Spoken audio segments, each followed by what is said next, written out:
నశించుకోవచ్చుగా మీరు మమ్మల్ని ఎలా వచ్చేదా ఒకటి సజీవులకు శ్రద్ధాన్ని బట్టి మీకు స్తుతిస్తోత్రాలు. నా తండ్రి ఈరోజు నా ప్రభువా నేను స్తుతించి గొప్ప భాగ్యం నాకును ఇక్కడున్న ప్రతి ఒక్కరికి అనుగ్రహించారు. మీ కృతజ్ఞతలు. ఈరోజు నా తండ్రి ప్రభు మేము మీ యొక్క వాక్యమును ధ్యానించబోచుండగా నాయన ఇక్కడున్న ప్రతి ఒక్కరికి నా ద్వారా నా తండ్రి మీరు వారితో మాట్లాడి అర్థవంతంగా వారికి వివరించే కొరకు నాకు అనుగ్రహించండి.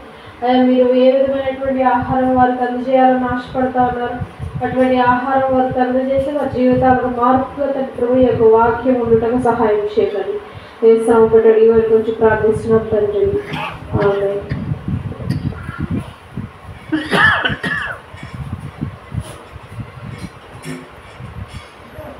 మనము ఏం చెప్పుకున్నాం? పోయిన ఆదివారం వాక్యము మూర్ఖుల గురించి చెప్పుకున్నాం. మూర్ఖులుగా ఉన్నారు. బైబిల్లో మూర్ఖత్వం అంటే ఏంటి, మనలో అది ఉందా లేదా అనేటువంటిది ఒకసారి ఆలోచన చేస్తాం. ఈరోజు మనం చెప్పుకోబోయేటువంటి వాక్యం ఏంటి అని అంటే, దేవాది దేవుడు మన కోసం చేసిన త్యాగాన్ని చెప్పుకోబోతున్నాం. మనకి తెలుసు ఆల్రెడీ దేవాది దేవుడు ఏం త్యాగం చేశాడో మన కోసం. ఏం చేశాడు దేవాది దేవుడు మన కోసం త్యాగము?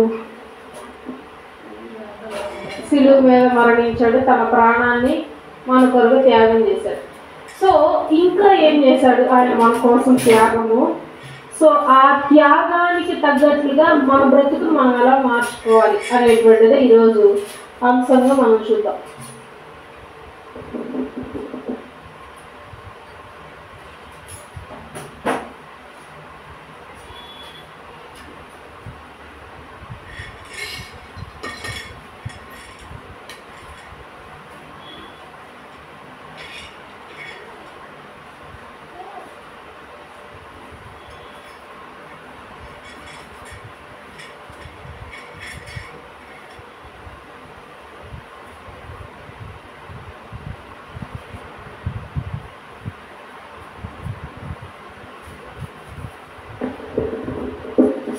ఫిలిప్పీయులకు రాసిన పత్రిక 2వ అధ్యాయము 6, 7, 8 వచనాలు.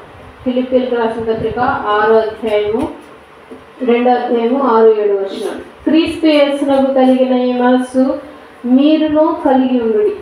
ఆయన దేవుని స్వరూపము కలిగిన వాడై ఉండి దేవునితో సమానంగా ఉండుట విడిచిపెట్టకూడని భాగ్యమని ఎంచుకొనలేదు కానీ మనుష్యుల పోలికగా పుట్టి దాసుని స్వరూపమును ధరించుకొని తన్ను తాను వృత్తినిగా చేసుకొని మరియు ఆయన ఆకారమందు మనుష్యుడిగా కనబడి మరణం పొందినంతగా అనగా శిలువ మరణం పొందినంతగా విధేయత చూపిన వాడై తన్ను తాను తగ్గించుకొనెను.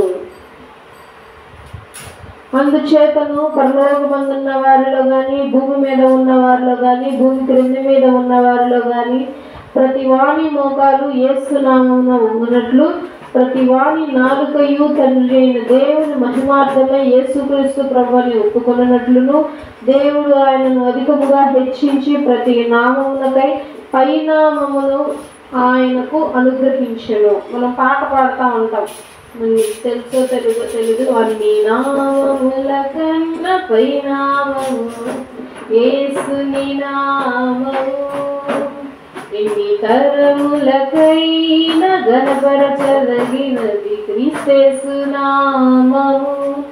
ఆయన నామము అంటే పేరు. ఎందుకు ఆయన పేరు అంటే అంత గొప్పది? అన్ని పేర్ల కంటే గొప్ప పేరు, అందరి రాజుల కంటే గొప్ప రాజు అని బైబిల్ చదివిస్తుంది. ఎందుకు అనంటే ఆయన దైవ కుమారుడు అనంటే ఆయన బ్రతుకు వేరుగా ఉంటుంది, ఆయనకున్నటువంటి గౌరవం వేరుగా ఉంటుంది, ఆయన ఉండే హోదా వేరుగా ఉంటుంది. అయితే ఆయన తండ్రి చెప్పిన మాట, నా ప్రజలు ఇలా పాపంలో కొట్టుమిట్టాడుతున్నారు, వాళ్ళు అన్యాయంగా నరకానికి వెళ్తున్నారు, పరలోకానికి వారు చేరలేకపోతున్నారు కాబట్టి నీవు ఇంతకుముందు ఇజ్రాయేల్ ఏం చేసేవాళ్ళు అంటే పశువుల్ని బలిగా అర్పించేవాడు. పశువులు అంటే దూడ, మేక, గొర్రె. డబ్బులు అసలు లేని వాళ్ళు, తక్కువ డబ్బులు ఉన్న వాళ్ళే పావురాన్ని ఇచ్చేవారు బలి. ఒక బలి ఇవ్వటం, ఏ పాపం చేస్తే పాప పరిహార్థంగా బలిని ఇచ్చేవారు. ఈ పశువుల రక్తము మనుష్యుల పాపమును కంటిన్యూగా పాపం చేస్తూ ఉంటే వాళ్ళు వధిస్తూ ఉంటున్నారు. అంటే దానికి స్టాప్ లేదు ఇంకా. అంటే మనిషి ఏం ఆలోచించాలి? ఇప్పుడు నేను ఎగ్జాంపుల్ ఒక పాపం చేశాను, తీసుకెళ్ళి ఒక దోడిని బలిచ్చేశాను. యాజకుడు పాస్టర్ ఉంటారు అక్కడ, ఆయనకి ఇస్తే ఆయన మన పాపాలను బట్టి ఆయన బలిస్తాడు. ఇక ఆ పాపం దేవుడు తీసివేస్తాడు. ఇక మనిషి ఏం చేస్తాడు? మళ్ళీ చేస్తాడు. అంటే మనిషికి ఏం అర్థం కాలేదు అని అంటే, దేవుడు బలిని పెట్టాడు అని అంటే ఇంకొకసారి చెయ్యొద్దు అని అర్థం. కానీ మనిషి ఏం చేశాడు? జంతువులు బోల్డలు ఉన్నాయి, ఎట్లాగో తినేవే కదా, తీసుకెళ్ళి అర్పితే సరిపోయింది, దేవుడికి సరిపోయింది అని మనిషి పాపం చేస్తున్నాడు, బలి అర్పిస్తున్నాడు, పాపం చేస్తున్నాడు, బలి అర్పిస్తున్నాడు. ఇట్లా కాదు, వీళ్ళు ఇట్లా వదిలేస్తే ఇక బలిస్తూ ఉంటారు కానీ పాపం చేస్తూనే ఉంటారు. ఇలా పాపం చేస్తూనే ఉంటే పరలోకానికి మాత్రం రాలేదు. కాబట్టి నా కుమారుడైనటువంటి నీవు భూలోకానికి వెళ్ళి అందరి కోసం మరణించు. ఇంకెవరు బలివ్వక్కలు. మనం ఇప్పుడు బలిస్తున్నామా? లేదు. డైరెక్ట్గా మనం మోకాళ్ళు వేసి ప్రార్థన చేసేస్తున్నాం, డైరెక్ట్గా దేవుడితో మాట్లాడుతున్నాము. సో ఈ విధంగా చేశాడు దేవుడు. తన రాజరికాన్ని వదిలేశాడు యేసుక్రీస్తు ప్రభువారు, తన గౌరవాన్ని వదిలేశాడు యేసుక్రీస్తు ప్రభువారు, తన సౌందర్యాన్ని వదిలేశాడు. ఎంత అందంగా ఉంటాడో ఆయన వర్ణించారు కూడా చాలా మంది భక్తులు. ఎంతో సుందరుడమ్మ తాను, నేనెంతో మురిసిపోయినాను, ఎంతో సుందరుడమ్మ తాను. ఎంత చక్కగా ఉంటాడో యేసుక్రీస్తు ప్రభువారు. ఆయన మొహం మీద గాయాలు, ఆయన మొహం నిండా రక్తము, ఆయన ఒంటి నిండా గాయాలు, తల మీద ముళ్ళ కిరీటం. అంత సౌందర్యవంతుడు. దాసులమైనటువంటి మన శరీరాన్ని ఆయన ధరించాడు. కాబట్టి ఆయన గొప్పవాడు. కాబట్టి ఆయన నామము అందరి నామముల కంటే గొప్ప నామము. కాబట్టే ఆయన రాజుల కంటే రారాజు. సో ఆయన అంత గొప్ప త్యాగం చేశాడు మన కోసం. మనం ఓన్లీ దేవుడు మన కోసం శిలువ మరణం చేశాడు అని అనుకుంటాం, కానీ ఇంకా లోతుకెళ్ళి చూస్తే ఆయన తన సౌందర్యాన్ని వదిలేసి, మనం దాసులము దేవునికి, మనం పనివారము, మనం దేవుని కంటే తక్కువ వారు అయినా సరే మన కోసము మనం ఎక్కడ నరకంలో పడి ఆ వేదన అనుభవిస్తామని చెప్పి తన అద్వితీయ కుమారుడు, తన అద్భుతమైన కుమారుడు, చక్కటి కుమారుడిని భూలోకానికి పంపించాడు. వెళ్ళి నువ్వు మరణించు. అయితే మనం ఒకవేళ చూసుకుంటే మనము ఇంకొకరికి ఏది ఫ్రీగా చెయ్యము, అంతేనా? ఇంకొకరికి ఫ్రీగా ఏ ఉపకారము చేయము. ఎందుకు అనంటే ఏ లాభం లేకుండా మనిషి ఏది చేయడు. అయితే అట్లాంటిది దైవ కుమారుడు తండ్రి చెప్పిన మాట విని తండ్రి చెప్పినట్లుగా ఆయన పుట్టినది మొదలుకొని సిలువ వేసి చనిపోయేంత వరకు తండ్రి చెప్పినట్లే చేస్తూ వచ్చాడు. తండ్రి చెప్పటం, కుమారుడు విధేయతగా ఉండి నిర్వర్తించడం. అంటే కుమారుడు ప్రతి చోట విధేయతగా ఉన్నాడు తండ్రి దగ్గర. సో మనం ఏం నేర్చుకోవాలి అనంటే, కుమారుడు ఏ విధంగా విధేయుడై తండ్రి దగ్గర ఉన్నాడో మనము కూడా విధేయులమై ఉండి కుమారుడి దగ్గర, తండ్రి దగ్గర నివసించాలి. సో కుమారుడు బాధపడతాడు. ఒక చోట గెత్సేమనే తోట దగ్గర బాధపడతాడు. అయ్యా నన్ను సిలువేస్తున్నారు, సో ఈ యొక్క శిక్ష నుండి నన్ను తప్పించు అని చెప్పి ప్రార్థన చేస్తాడు. ఆయన రావటమే కారణం సిలువ వేయబడతాం. మరి ఎందుకు ఆ శిక్షకి ఆయన అంత బాధపడాల్సి వచ్చింది అనంటే, దైవ కుమారుడి చేయి దేవుడు పట్టుకుంటే ఇంకొకరు ఎవరు హాని చేయలేరు. ఇప్పుడు ఎగ్జాంపుల్గా మన కుటుంబంలో మన హృదయాల్లో దేవుడు ఉంటే సాతానుడు లోపల వస్తాడా? రాలేడు. ఎటువంటి గలిబిలన్నా జరిగిద్దా? జరగదు. అంత సాఫీగా శుభ్రంగా నీట్గా ఉంటుంది కుటుంబం అంతా, పరిస్థితులంతా, ఆలోచనలంతా. ఎవరుంటే? దేవుడు ఉంటే. ఒకవేళ దేవుడు లేకపోతే సాతానుడు వచ్చి నివసిస్తాడు. సో దేవాది దేవుడి చేయి పట్టుకొని తండ్రి కుమారుడు చేయి పట్టుకొని జీవితాంతం చేపట్టుకున్నాడు. ఇక తెల్లవారితే సిలువయ్యాలి యేసుక్రీస్తు ప్రభువారు. ఇప్పుడు తండ్రి ఏం చేయాలి? కుమారుడు చెయ్యి వదలాలి. వదిలితేనే ఆయనకి శిక్ష వేయగలరు. లేదు ఆయన తోడే ఉంటే ఎవరు ఏం చేయలేరు. సో అందుకు తాను చెయ్యి విడవబోతున్నాడు అని చెప్పి అర్థమయ్యే కుమారుడు ఏడుస్తాడు. ఆయన ప్రార్థన చేసేటప్పుడు ఒంటి నిండా చెమటకి బదులు రక్తం వస్తుందంట.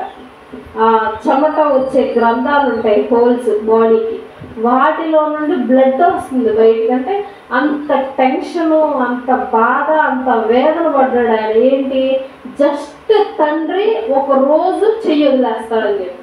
కానీ మనకి ఆ ఆలోచనే ఉండదు. దేవుడు ఉన్నా లేకపోయినా కానీ మన బ్రతుకు మనం చేస్తూనే ఉంటాం. దేవుడు శిక్షిస్తాడు అన్న ఆలోచన మనకున్నా కానీ మనం ఇష్టానుసారంగా బ్రతుకుతానే ఉంటాం. దేవుని తోడు మనం అసలు కోరుకోవట్లేదు.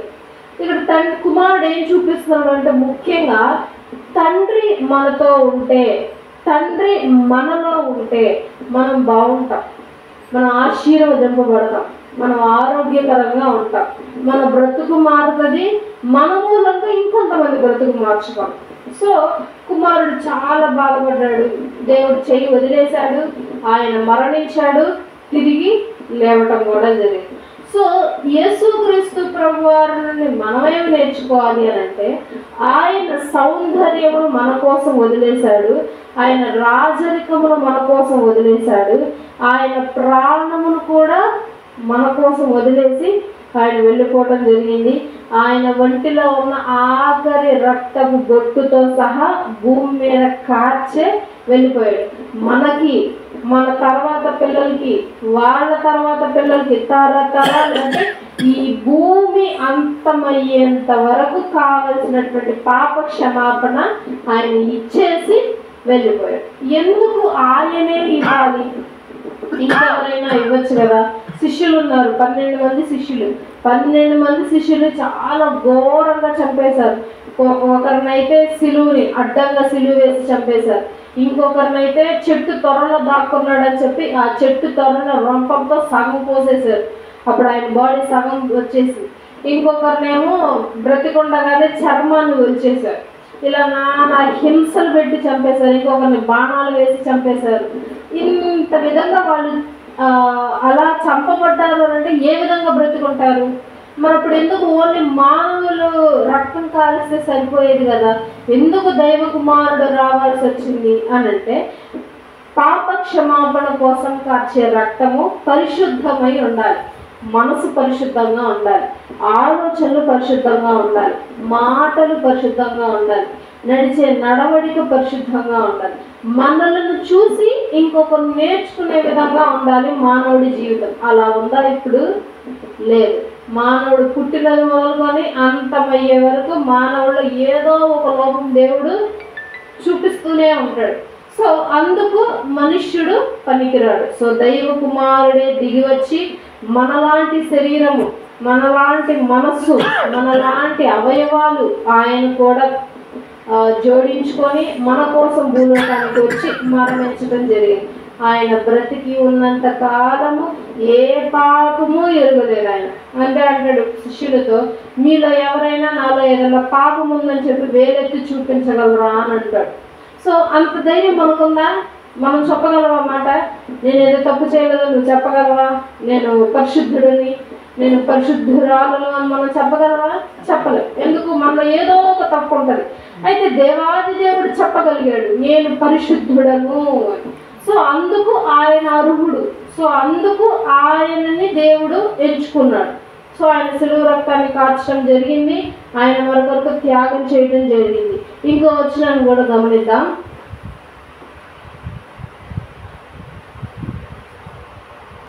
కొరింథీయులకు రాసిన 2వ పత్రిక 8వ అధ్యాయము 9వ వచనం. 2 కొరింథీ 8:9. మీరు మన ప్రభు అయిన యేసుక్రీస్తు కృపను ఎరుగుదురు కదా, ఆయన ధనవంతుడై ఉండియు మీరు తన దారిద్ర్యము వలన ధనవంతులు కావాలనని మీ నిమిత్తము దరిద్రుడాయను. ఇక్కడ పౌలు గారు చెప్పేటువంటి మాట ఏంటి అని అంటే, ఒక ఎగ్జాంపుల్గా చెప్పేస్తా ఈ వచనాలు మీకు. ఒక పూరి పాకలో ఒక దరిద్రుడు ఉన్నాడు. దరిద్రుడు అంటే డబ్బు లేనివాడు,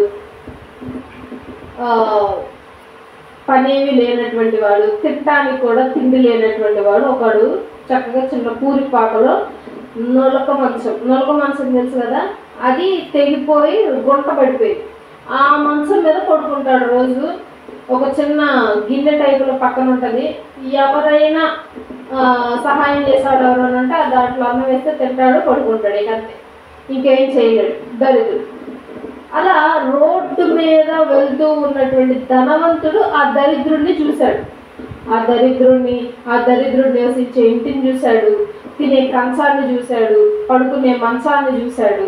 జీవితాన్ని చూసి ఆ ధనవంతుడు ఆ దరిద్రుడి దగ్గరికి వచ్చి, మన ఇద్దరు ప్లేసులు మారుగా, ఎలా, నేను దరిద్రుడిగా మారిపోతా, నువ్వు ధనవంతుడిగా మారు అని చెప్పి తను సంపాదించిన ధనాన్ని తీసుకువెళ్ళి ఉచితంగా ఆ దరిద్రుడికి ఇచ్చాడు.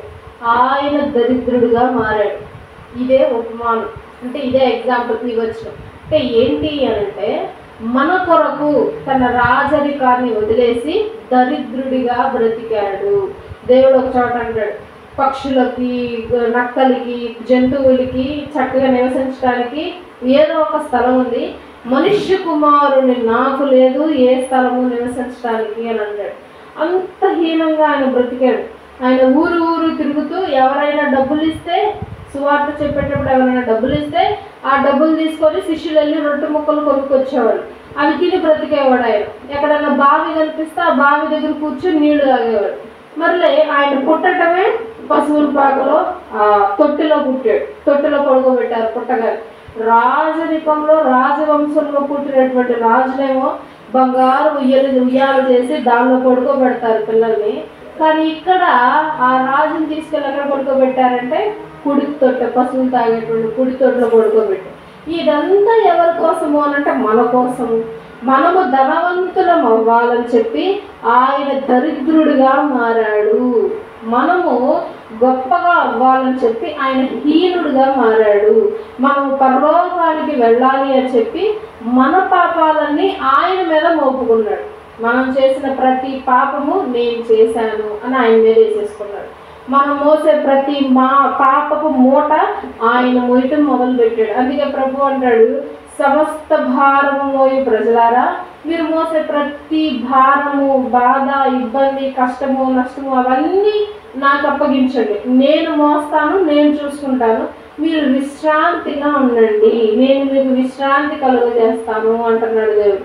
సో దేవాది దేవుడి నుండి మనం ఏం చూడాలి, ఏం నేర్చుకోవాలి అంటే ముఖ్యంగా విధేయత, తగ్గింపుదల. ఎదుటివారి దగ్గర మనం తగ్గించుకొని ఉండడం. రాజాది రాజు, దేవాది దేవుడు, అన్ని నామముల కంటే గొప్ప నామమైనటువంటి ఆయన ఎవరైనా సరే తిరగబడితే నేను దైవ కుమారుణ్ణి అని చెప్పి ఎక్కడ ఆయన అవిధేయుడిగా ప్రవర్తించలేదు, పొగరుగా ప్రవర్తించలేదు, ఎవరితోనూ వ్యాజ్యం ఆడలేదు, గొడవ ఆడలేదు, తిట్టలేదు. ఎవరైనా సరే ఆయన తిడితే మౌనంగా తలదించుకొని వెళ్ళిపోయాడు. ఆయన మీద ఉమ్మేస్తే తుడి చేసుకున్నాడు, పిడిగుద్దులు గుద్దితే భరించాడు, సిలువ వేస్తే వేయించుకున్నాడు. అన్యాయంగా సిలువ వేశారని చెప్పి వాళ్ళందరికీ తెలుసు. సో ఏ పాపము చేయకుండానే ఆయన మన కోసం మరణించాడు. సో మనమేం చెయ్యాలి అని అంటే, మనము మన జీవితంలో ఎన్నో పాపాలు చేస్తాం, ఎన్నో తప్పులు చేస్తాం, ఎన్నో ఇబ్బందులు, బాధలు బట్టి మనుషులు మారిపోతూ ఉంటాం. అయితే మనం ఏం చేయాలి అంటే ప్రార్థించాలి. మొట్టమొదటిగా మనం చేసిన ప్రతి పాపాన్ని దేవుని ఎదుట ఫస్ట్ ఒప్పుకోవాలి. నేను ఈరోజు ఈ పాపం చేశాను, తెలిసి చేయి, తెలియక చేయి, కానీ నువ్వు ఖచ్చితంగా ఆ పాపాన్ని ఒప్పుకోవాలి. ఇంకొకటి, ఆ పాపాన్ని మళ్ళీ రిపీట్ చేయకూడదు, అదే పాపాన్ని మళ్ళీ ఇంకొకసారి చేయకూడదు. ఒకసారి క్షమాపణ అయిపోయాక మళ్ళీ ఇంకోసారి ఆ పాపాన్ని ఖచ్చితంగా చేయకూడదు. రెండు, మనము సహోదరుల ఎదుట, అందరి ఎదుట విధేయత కలిగి ఉండాలి, మంచి మనసు కలిగి ఉండాలి, క్షమించే వారిగా ఉండాలి. మరి ఏమవుతుంది, వాళ్ళు మనం క్షమిస్తూ ఉంటే వాళ్ళు మనల్ని ఇంకా దిగజారుస్తున్నారు అంటే అదంతా దేవుడు చూస్తాడు. అందుకే దేవుడు అంటున్నాడు, భారం అంతా నాకు ఇవ్వండి, నేను మోస్తాను, మీకు విశ్రాంతి ఇస్తాను అన్నాడు. సో అన్నీ దేవుడు చూసుకోవడానికి రెడీగా ఉన్నాడు. సో తండ్రి కూడా, కుమారుడు కూడా అదే చేశాడు. మొత్తం అంతా తండ్రికి అప్పగించాడు. కుమారుడు తండ్రి చెప్పిన ప్రతి పని చేశాడు. సో మనం ఏం నేర్చుకోవాలి అని అంటే, కుమారుడు తండ్రి ఇద్దరు కలిసి చెప్పేటువంటి ప్రతి మాటను మనం విని చెయ్యాలి. ఏదైనా మనకి ఇబ్బందులు, అడ్డంకులు దేవుడి పని చేసేటప్పుడు వస్తే అవన్నీ తీసుకెళ్ళి దేవునికి అప్పగించాలి. అప్పుడు దేవుడు ఏం చేస్తాడు? మిగతా వీటన్నిటిని ఆయనే చూసుకుంటాడు. మిమ్మల్ని ఇబ్బంది పెట్టేవారిని చూసుకుంటారు, బాధ పెట్టేవారిని చూసుకుంటారు, మీకు కావాల్సిన ప్రతి అవసరం దేవుడు చూసుకుంటాడు. కానీ మనం చేయాల్సింది యేసుక్రీస్తు ప్రభువారు ఏ విధంగా బ్రతకమన్నారో, ఆయన ఏ విధంగా బ్రతికాడో మనం కూడా అదే విధంగా బ్రతకాలి, మనం కూడా అదే విధంగా ఉండాలి. సో దేవుడు మన కోసం ఎంతో త్యాగం చేశాడు, మనము కూడా దేవుడికి త్యాగం చేయాలి. ఏంటి త్యాగం?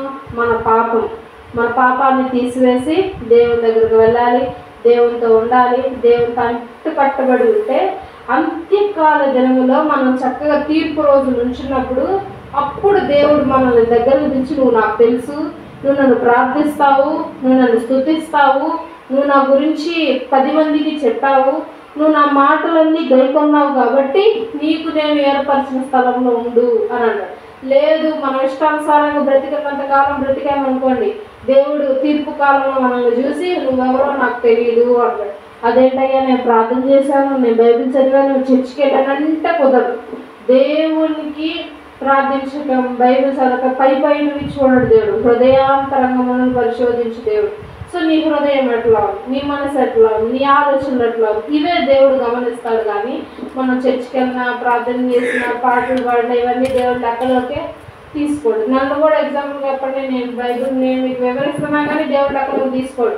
నా జీవితాన్ని లెక్కలోకి తీసుకుంటాడు. నా మనసు ఎట్లా ఉంది, నేను ఎట్లా ఆలోచిస్తున్నా, నా విధానం ఏంటి, ఇవన్నీ దేవుడు లెక్కలోకి తీసుకుంటాడు. కానీ నేను ఎన్ని వాక్యాలు చెప్పినా, ఎన్ని సండే స్కూళ్ళు చెప్పినా, ఎంత మంచిగా పాటలు పాడినా, ఎంత మంచి కథలు చెప్పినా, వాక్యాలు చెప్పినా దేవుడి మాత్రం లెక్కలోకి తీసుకోడు. కాబట్టి మనము తండ్రి ఎదుట విధేయత కలిగి ఉండి పరలోకంలో గొప్ప స్థానాన్ని మనం అందరము సంపాదించుకోవాలి. మీరు ప్రార్థించే ప్రతి ఒక్కరూ మీ పాపాలను ఒప్పుకోవడం ఇక నుండి నేర్చుకుందాం. అందరి తల వంచి కళ్ళు మూసుకున్నట్లయితే ప్రార్థన చేసుకున్నాం. స్తోత్రం ప్రభా, స్తోత్రం నాయన, స్తోత్రం తండ్రి, స్తోత్రం ప్రభా, నీకే వందనములు, స్తుతులు, స్తోత్రములు నాయన.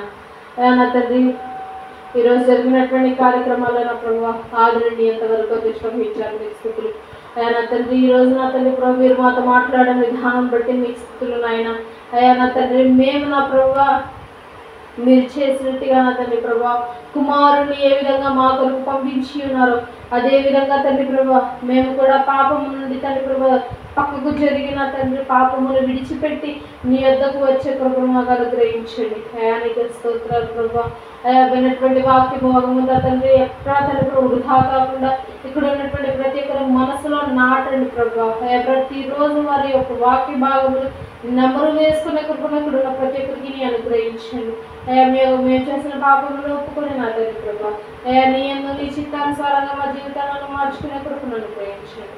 నీకే స్తుతులు, స్తోత్రాలు తండ్రి ప్రభా. పాటల్లోనూ వాక్య భాగంలోనూ నా తండ్రి ప్రార్థనలోనూ తోడుగా ఉన్న విధానం ఉంటుంది మీకు స్థుతులు. ఇక్కడ ఉన్నటువంటి సంఘస్థులను మీరు జ్ఞాపకం చేసుకోండి, సంఘాన్ని అభివృద్ధి పరచండి, ఐక్యత కలిగి జీవించే కృపను అనుగ్రహించండి. ఇక్కడ ఉన్న ప్రతి ఒక్కరికి ఏదో ఒక లోటుపాట్లు ఉన్నాయి ఆయన. మీరు దాన్ని తీర్చమని కోరుకుంటున్నాను ఆయన. మంచి పనులు వచ్చేకి సహాయం చేయండి, బిడ్డను చదివించుకున్నట్టు సహాయం చేయండి.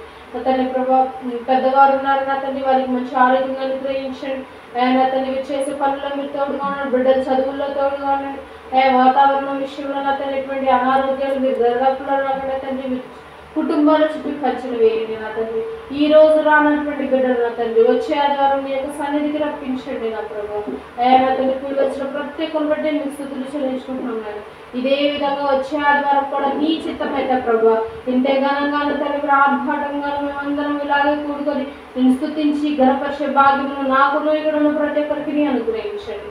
నా తండ్రి మరి ఆత్మకులు మీరు తోడుగా ఉండండి. నా తండ్రి మరలా నీ చిత్తానుసారంగా వచ్చే ఆదివారం ఇదే సమయాన్ని ఇదే టైంకి తండ్రి మేమందరూ సంపూర్ణకు సహాయం చేయమని వేస్తున్నాం పెట్టడి వేడు కొంచెం ప్రార్థిస్తున్నాం తండ్రి.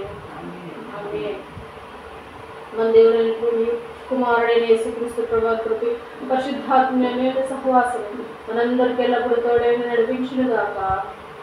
ఆమేన్.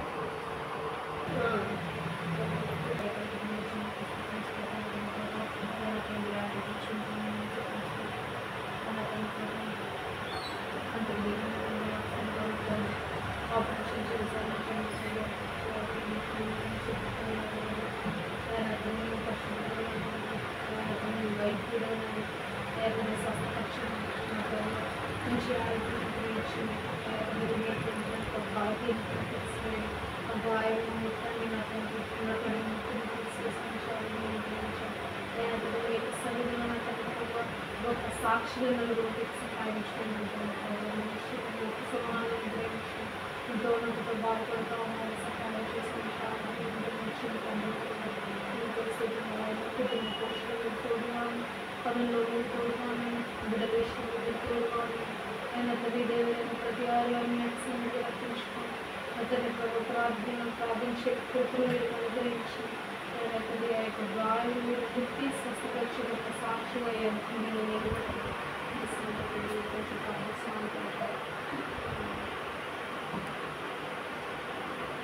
ప్రార్థన చేసుకుంటా ఉన్నాను రోజు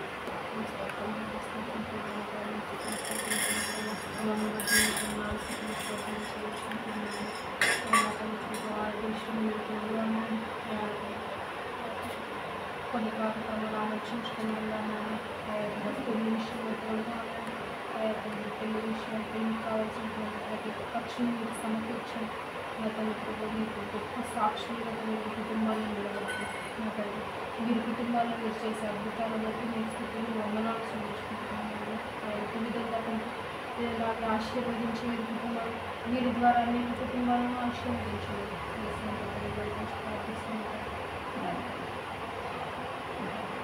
ఇంటికెళ్ళి అబ్బాయి ఎంత పెడతా